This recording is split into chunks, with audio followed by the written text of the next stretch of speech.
the Father, the Son, and the Holy Spirit. Amen.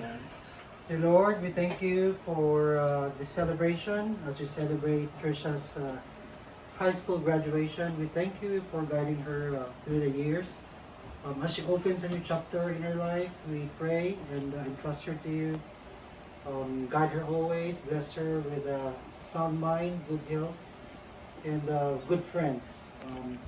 Lord, help her persevere, the challenges of being a college student, and may she be successful and dream the life of her dreams. Thank you for the people who are here today, who have been a part of her journey, through their support, their mentorship, their advice. Thank you for everybody here for bringing us together safely. And thank you for the food that we're about to partake. And so we pray, bless us, O Lord. And this night gifts which we are about to receive from the bounty of Christ our Lord. Amen. Father, Son, and Holy Spirit. Amen.